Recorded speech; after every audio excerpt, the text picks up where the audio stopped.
Now we'll go back to our Chapter 2 folder, and this time we're going to open up the file Action03. Again, our embedded profile mismatch, we'll hit OK. And if you're really getting tired of seeing this mismatch warning, we can simply go into our color settings, Command-Shift-K on the Mac, Control-Shift-K on Windows, and let's turn off the Ask When Opening for profile mismatches. Okay, and we can simply hit OK. Now what we'd like to do is create an action that we can use with a pre-made selection and knock out the background and maybe put a little gradient on here, something nice that we can do repeatedly from one image to the next. We're starting with a background layer, and I have already created a selection around this plane and saved it as an alpha channel. So I want you to click on the Channels tab, and right here where it says Plane at the bottom, we're going to convert this alpha channel into a selection by holding down the Command key and clicking. That would be Control key on Windows. And you can see we now have a selection around our plane. Let's go back to the Layers panel. And now we're ready to start building our action. So we'll go and click on the new action icon, and we'll name it. I'm calling this Silo and Gradient. You can name it whatever you like, just make sure it's descriptive enough so that you know what the action is actually going to accomplish. And then we'll simply press record. The very first thing we're going to do here is duplicate the background. So we'll click the background layer, drag it on the duplicate icon, and now what we want to do is we want to mask out the selection. So we're going to click on the Add Layer Mask icon. There we go. Now that we've got a layer mask built off of our selection, we need to add an additional layer just beneath our top layer here so that we can fill it with a solid color, changing out the background from the original background layer.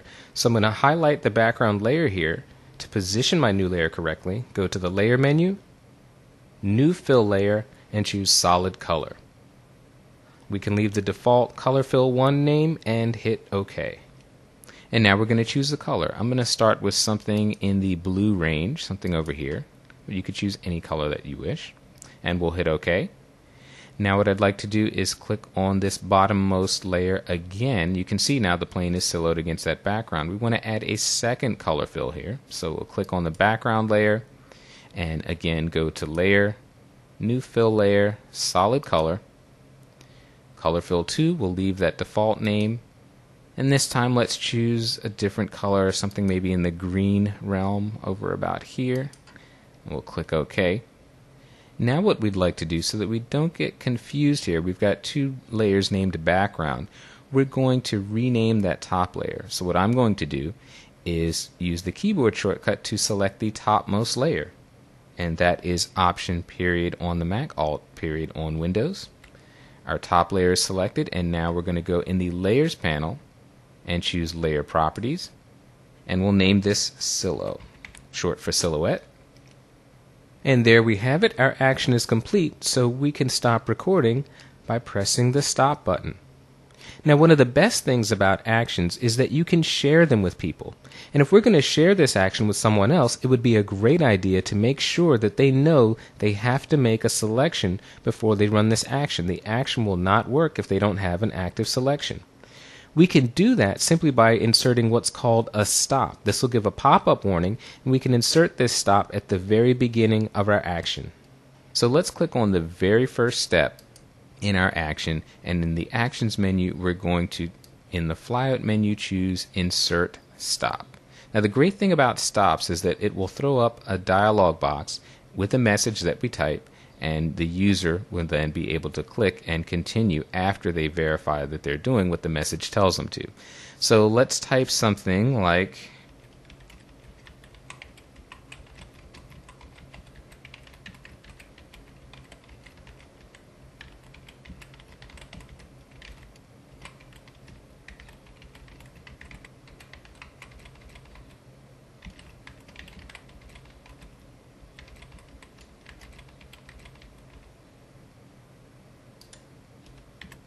Now that's a long message, but it's always good to err on the side of overdoing it if you're going to be sharing your actions with someone. This is just telling them that they must have a selection active.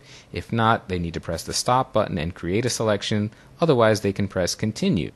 Now, in order for them to be able to press continue, we have to check this allow continue checkbox. Very, very important. So we'll check that, and then we'll hit OK. Now we have a stop. The only problem is that it's the second step in our action, and we need this step to occur right at the very beginning. Now we can move steps inside a given action, so we'll simply click it and we'll drag it up until we get that black line there, and that will set it at the very top. So whenever somebody runs this action, they're going to see that message at the very beginning. Now let's see what we've got so far. Let's go and open up a second image. Let's go open up Action 04. Okay, we've got a completely separate image here now. The first thing we need to do is click on Channels, and again, I have a pre-made selection. Let's select that with Command click on the Mac. On Windows, that would be Control click. We have our selection active. We can go back to our Layers panel, and now we can click on Silo and Gradient and simply press play. Now here we go. We've got this first warning message, and we can hit continue because we do indeed have a selection active.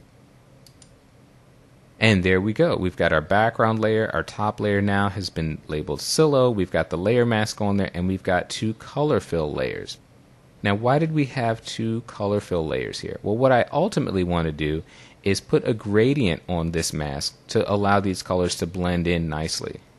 I'm going to click directly on the layer mask of the Color Fill 1 layer. Make sure that you have actually clicked on the layer mask itself. If you've done that, you'll see the 4 frame corners around it. And for our next step, we are going to select the Gradient tool. G is the keyboard shortcut for that. I want to make sure that a radial gradient is selected. And I'm simply going to click somewhere in the middle and drag out. And there we go. We've got a nice little gradient effect. Now, unfortunately, painting tools cannot be used in actions. They will not be recorded.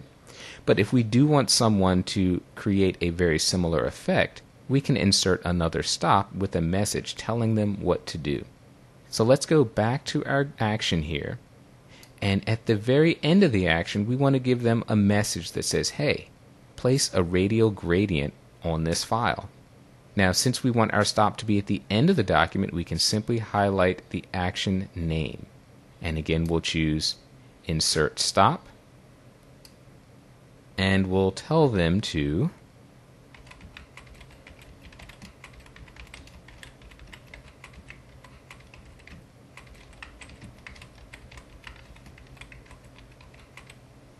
select the Color Fill 1 mask and create a radial gradient. And again, let's hit this continue button for them, and we'll hit OK.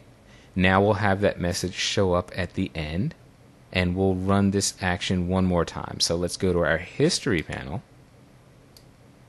and go back to Load Selection, where we have a selection active, and let's run this action again. So we'll go back to the Actions panel, and right now we're at Stop, which is the very last step. We need to make sure that we have clicked at the very beginning of our action, and we'll press play. We can continue. We do have a selection active.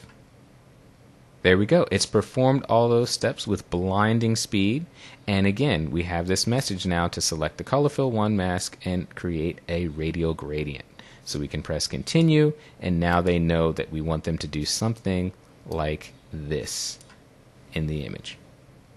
One last thing I'd like to point out about this action, we've recorded a few steps here that have involved dialog boxes. We added a color fill layer, and we chose a color for those layers. We chose blue for Color Fill 1 and green for Color Fill 2. Now, as it stands, this action will always choose blue for Color Fill 1 and always choose green for Color Fill 2. But wouldn't it be nice to be able to run this action and choose different colors instead? Well, we can do that by inserting what's called a modal control.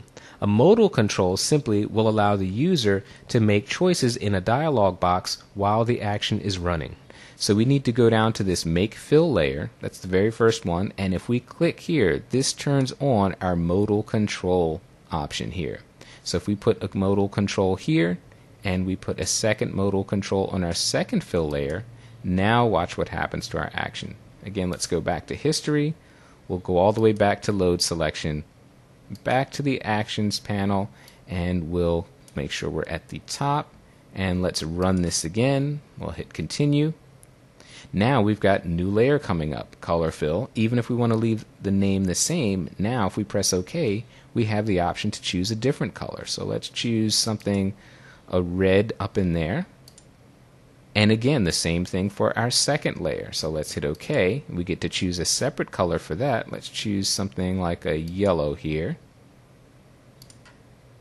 And now, when we get the message to create a radial gradient, we can do that with our specific choice of colors. So I'll click here, draw a gradient, and there you see our gradient. Now actions are great because they're so completely flexible. Whether you're building actions for yourself and you want to use them on a wide variety of images, or if you're building them for others, you have the option to either have the action run with all of the default values that you chose when you created the action, or you can insert a modal control and allow any user to insert their own values in any dialog box that's been invoked inside the action. Either way, you still are automating a vast majority of the work, ensuring precise and consistent results. Now in the next lesson, we're going to talk about batch processing images. So I'm going to create one last action here that we're going to use in that lesson. So let's close this up, Silo and Gradient. And we'll get rid of these two images. Actually, let's just get rid of the first one and we'll keep the second one here. Let's go to history and go all the way back to its original state. Here what we're going to do is make an action that's simply going to resize the image and throw a logo on it. So what we want to do here is go to our Actions panel and create a brand new action. We're still in the TT demo set. And this one we'll just call Fit and Logo. Now we're ready to record. So we're going to take a trip to the Fit Image menu. So we go down to Automate, Fit Image, and let's make this 800 pixels for the width, 800 for the height, so those are our maximum dimensions. We'll hit OK, and of course it applies that to our test image here. Let's zoom in, make this a little bit bigger on screen.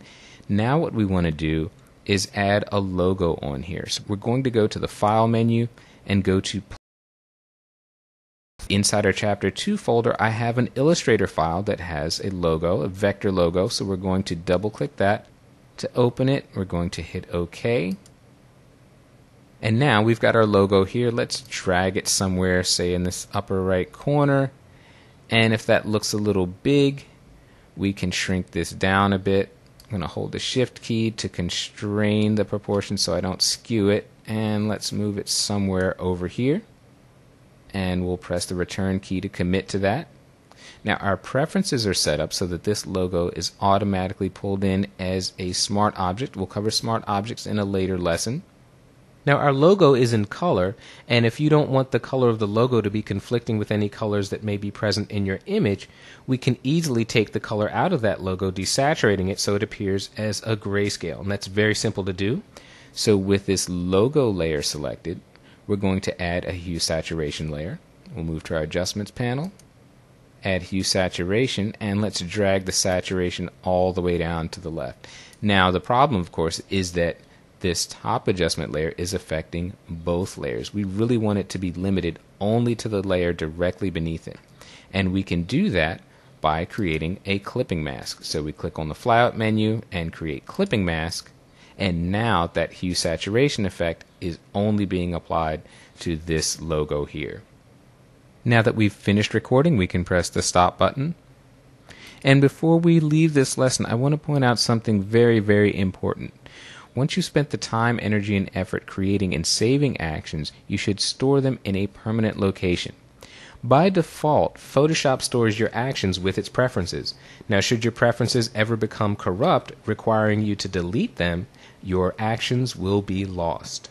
So here's what you want to do. We're going to go to our TT demo set. You need to click on the set, or folder if you prefer, and in the Actions panel, in the flyout menu, you need to go and click Save Actions. This will bundle all the actions in that set. You cannot save actions individually. You can save sets, and you choose any location on your hard drive that you want to store these. This way they're in a permanent location, they can be backed up, and should your Photoshop preferences ever become damaged, you can simply load them from this location. So we could hit save here. You can save them anywhere you want. I'll hit cancel for now.